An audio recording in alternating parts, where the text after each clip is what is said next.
Rana, c'est un plaisir de vous retrouver sur TNTV pour faire le point sur l'actualité. Voici les titres de ce mardi 5 août. Moorea change de visage. 3 grandes enseignes commerciales ont ouvert leurs portes ce matin sur l'île Sœur. Une dynamique économique forte à quelques jours de la rentrée, mais un développement sous surveillance. C'est l'ouverture de ce journal. Focus sur les sapeurs-pompiers volontaires, plus de 330 femmes et hommes engagés au quotidien. Leur statut évolue, leur rôle aussi. Cécile Macarès, directrice de la protection civile, nous rejoint en plateau ce soir. Formation, statut, mais aussi risques naturels.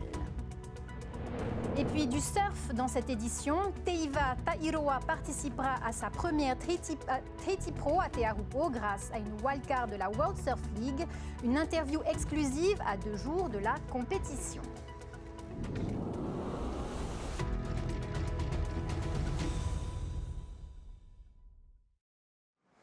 Nous vous en parlions hier, c'est une nouvelle page pour l'économie de Moorea. Ce matin, 3 grandes enseignes ont ouvert simultanément sur l'île Sœur.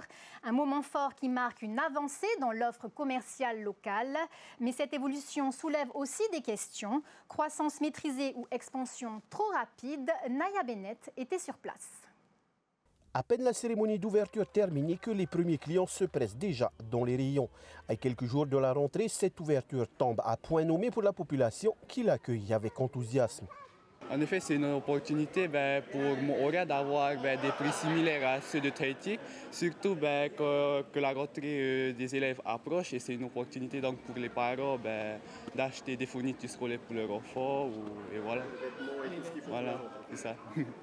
Proximité, facilité d'accès et prix alignés sur ceux de Tahiti, des arguments qui répondent aux attentes des habitants. C'est un point positif pour ceux de Moorea parce que maintenant ça les évite de payer la navette parce qu'ils ont directement un point de vente ici. Cette ouverture a permis la création d'une vingtaine d'emplois et offre de nouvelles perspectives de développement pour l'île.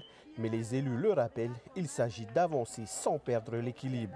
Je suis assez mitigée. Je pense que c'est bien qu'il y en ait quelques-uns pour justement que les personnes qui habitent ici ne soient pas obligées d'aller à Tahiti.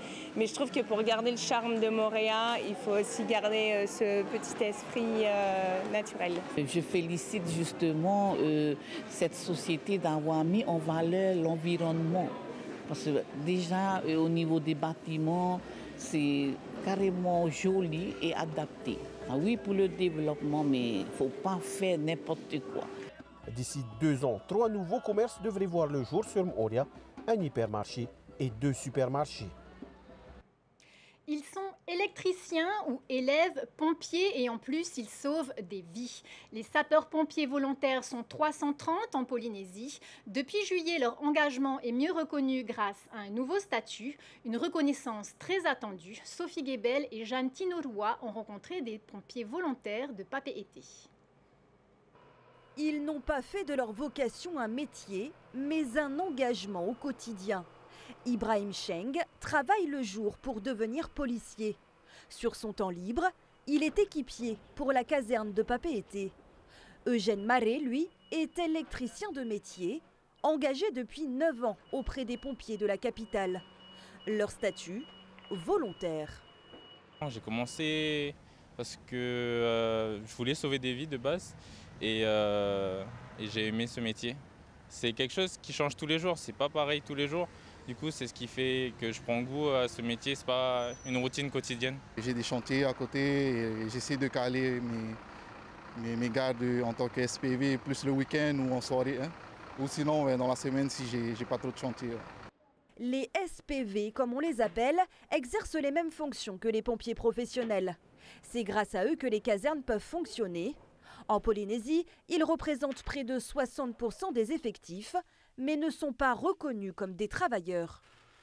Depuis l'ancien statut, nous, on n'avait pas de couverture sociale. Voilà, moi, je souhaiterais avoir une couverture sociale. Je pense que ça a été validé. Comme ça, en cas d'accident sur le travail, on est couvert en tant que volontaire. Pour la couverture sociale, c'est déjà bien. Après, on nous a ralenti, c'est juste ça l'inconvénient, je trouve, au niveau des grades. On avance en même temps que les pros. Après, c'est pas vraiment dérangeant vu que je fais ça par vocation. Mais pour certains qui veulent du galon et et toucher plus rapidement, ça va les ralentir. Prendre en compte la santé, la sécurité et l'évolution de carrière des pompiers volontaires, mais aussi leur rémunération qui varie selon les moyens de leur commune. Il a fallu plusieurs mois de réflexion pour aboutir à un nouveau statut des pompiers volontaires en vigueur depuis le 3 juillet. Et pour aller plus loin sur le rôle des pompiers volontaires, mais aussi sur les enjeux liés aux alertes naturelles, nous recevons ce soir Cécile Macarez, directrice de la protection civile Yaurana. Alors, on vient de le voir, le nouveau statut des pompiers volontaires a été officialisé le 3 juillet avec pour objectif d'aligner leurs conditions à celles des professionnels. Alors, concrètement, quelles sont les nouvelles évolutions et en quoi était-ce indispensable ? Alors, le premier point, c'est que c'était indispensable puisqu'on n'avait pas modernisé depuis 2017 le statut des sapeurs-pompiers volontaires. On le disait dans le reportage, c'est plus de la moitié des sapeurs-pompiers de Polynésie française.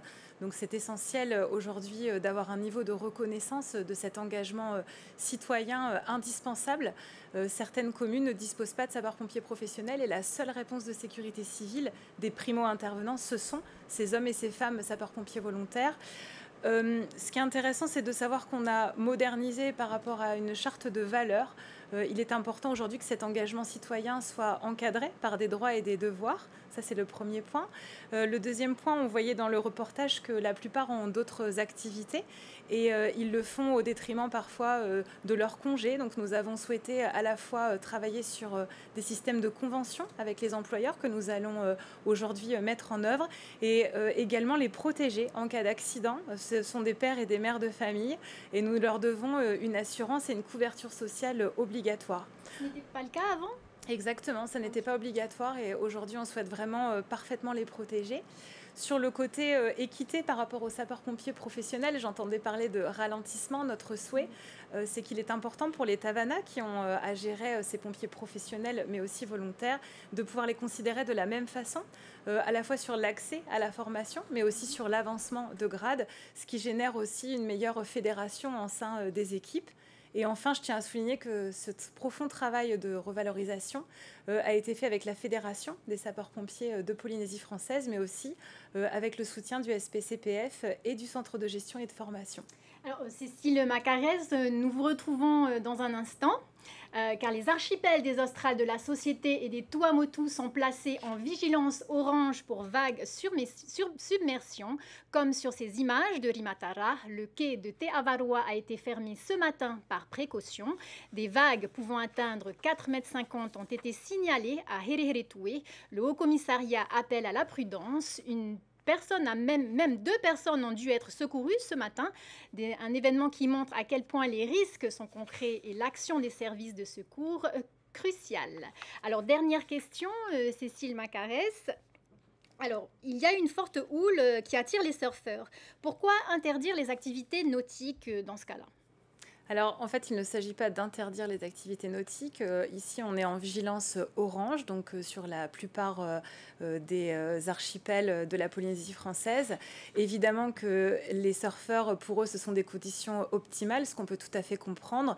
Nous, ce qu'on souhaite, c'est surtout rappeler à la population les consignes de vigilance, également pour les professionnels de la mer, pour l'ensemble des activités nautiques, bases de loisirs. Je pense aussi aux centres aérés et aux enfants. Et donc, aujourd'hui, les services du pays, notamment la DEPAM, a pris contact avec les organisateurs. Il y a eu de nombreux échanges pour les encourager à la prudence et, si nécessaire, prendre des mesures à la diligence de l'organisateur. Alors, on va revenir sur l'alerte tsunami de la semaine dernière qui a mis en évidence des dysfonctionnements dans le système de sirènes qui n'ont pas toutes retenti comme prévu ou retenti dans d'autres îles. Quelles mesures comptez-vous prendre pour renforcer leur fiabilité ? Alors c'est un point essentiel en effet. Tout d'abord, si tu me le permets, je souhaite rappeler qu'on a eu de la chance sur cet épisode puisqu'on était dans une dynamique le 3 juin dernier d'un exercice justement avec les marquises, ce qui montre l'importance du travail de planification et de préparation des acteurs. Je tiens aussi à remercier sincèrement les Tavana qui ont été extrêmement réactifs, la population qui a suivi parfaitement les consignes d'évacuation et de vigilance et on a pu donc anticiper cette évacuation plusieurs heures avant l'arrivée fait justement de l'élévation du niveau de la mer grâce à l'action des Mouteuils, des pompiers, de la gendarmerie, l'ensemble des acteurs et aussi le PC interservice aux côtés du pays. Sur le fonctionnement des sirènes, tu l'évoques, 196 sirènes sur l'ensemble du territoire de Polynésie française. Tous les mois, il y a des essais mensuels qui nous sont remontés par l'État VANA. Donc c'est l'occasion pour moi de leur rappeler l'importance de nous faire remonter ces informations. Aujourd'hui, il existe des dispositifs pour justement la maintenance, mais également le renouvellement des sirènes. C'est à eux de nous formuler la demande et nous prenons en charge justement une grande partie des frais qui y sont liés. Donc en effet, ça a été une réussite, mais pas à 100%. Et on peut encore s'améliorer sur ce domaine. On a pu le coupler au système FR Alert, qui lui a pour le coup été très efficace. Merci Cécile Macarès pour vos éclairages. Marururoa. Prévention toujours, les cétacés, tortues et dauphins sont nombreux dans nos eaux et les collisions avec les bateaux se multiplient. Pour préserver ces espèces, une campagne vient d'être lancée. Objectif, sensibiliser les usagers de la mer dès aujourd'hui dans tous les archipels. Reportage de Thomas Chabrol. Cette vidéo d'une jeune baleine gravement blessée au large de Tahiti avait choqué l'an dernier. Le cétacé percuté par un bateau n'a pas survécu. La partie supérieure de sa mâchoire avait été arrachée. Pour éviter que cela ne se reproduise, une campagne de sensibilisation est lancée à la télé et sur les supports numériques. Objectif, sensibiliser les usagers de la mer et les inciter à réduire leur vitesse. Les baleines ne sont pas les seules menacées par les collisions. L'association Te Manao Te Moana constate une recrudescence du nombre de tortues blessées à cause des hélices. Depuis 2 ans, nous avons 10 tortues qui ont été ramenées au centre de soins qui malheureusement ont été victimes de collisions par bateau. Auparavant, on n'a eu aucune tortue qui avait été ramenée pour ce type de problématique et malheureusement, toutes n'ont pas pu survivre. Il y en a seulement 3 qui ont pu survivre suite à cela. Entre Tahiti et Moorea, les compagnies maritimes sont déjà sensibilisées à ce risque au niveau des passes et d'autant plus en cette période de retour des baleines dans les eaux polynésiennes. Depuis 7 ans, l'association Océania mène son programme Vigie-Sanctuaire à bord des ferries. Résultat, 900 manœuvres d'évitement ont été effectuées, soit une manœuvre par jour à chaque saison des baleines. Cette année, la surveillance est encore plus importante au niveau des passes de Papeete et Waiare grâce aux nouvelles technologies. Donc ça va être des caméras qui vont travailler avec de l'intelligence artificielle et ces caméras vont venir en renfort aux observateurs humains embarqués pour venir nous indiquer s'il y a des baleines aux abords ou dans les passes. Une réflexion pour limiter la vitesse dans les lagons et les passes est en cours selon la DEPAM. Les eaux polynésiennes, un sanctuaire marin où l'homme cohabite avec la biodiversité marine. Cette campagne de sensibilisation est un appel à la responsabilité, car si la faune est menacée, dans les lagons, les chasseurs sous-marins sont aussi exposés au risque de collision. Des accidents tragiques se sont déjà produits. Place au sport avec une belle surprise pour le surf local. Grâce au forfait d'un compétiteur brésilien, Teiva Tairoa participera pour la première fois à la Tahiti Pro. À 35 ans, le surfeur de Veirao va se mesurer aux meilleurs mondiaux. Un moment historique pour lui et pour la presqu'île. Interview avec Désiré Teivao.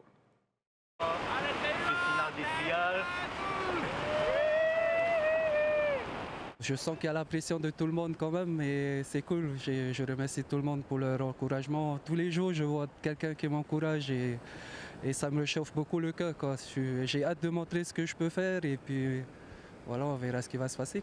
Teiva Tairoa peut compter sur le soutien des habitants de la presqu'île pour le pousser à la Tahiti Pro. S'ils sent le stress monter à 48 heures des premières séries, ils savourent aussi chaque moment de ce rêve éveillé. Je me sens bien et puis j'essaie de pas trop changer ma routine.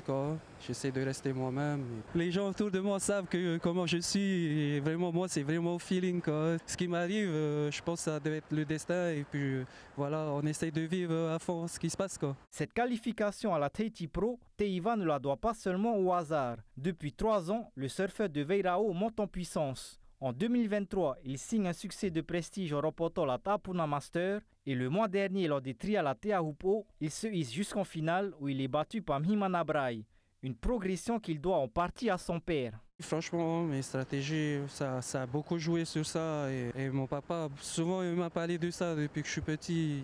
Il fait pas de compétition, le mec. Hein. Il m'a tout le temps donné des bons conseils, quoi. Voilà, merci vieux, quoi, carrément. Ça m'a servi. Et ouais, c'est peut-être grâce à ça que j'en suis là, quoi. Les conseils de son père ne seront pas de trop pour son premier tour à la Tahiti Pro. Dans une série à 3 surfeurs, Teiva sera notamment opposé à l'actuel numéro 1 mondial, le Brésilien Iago Dora. C'est carrément un honneur, c'est même un rêve d'être parmi les meilleurs du monde, quoi. Et je suis complètement content d'être là. J'ai hâte, et puis c'est vrai que je stresse un peu, mais j'ai plus hâte d'être là avec eux, de pouvoir profiter, de pouvoir voir ce qui va se passer vraiment, parce qu'on a beau anticiper, mais ça se passe vraiment pas à chaque fois comme tu veux, quoi. Du coup, j'ai hâte de voir ce qui va se passer. À partir de jeudi à Te Ahupu'o, Teiva Teiroa tentera de se faire une place parmi les meilleurs surfeurs de la planète.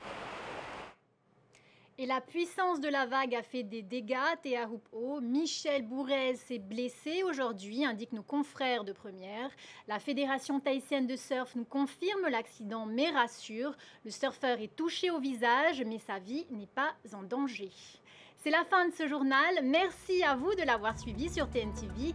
Votre soirée commence avec Initiative Fénois, le MAG, et la série NCIS Los Angeles fait son retour avec les 2 premiers épisodes de la saison 3. Très belle soirée à vous. À demain, même heure sur TNTV. Retrouvez ce journal en replay sur notre site internet et notre application mobile TNTV.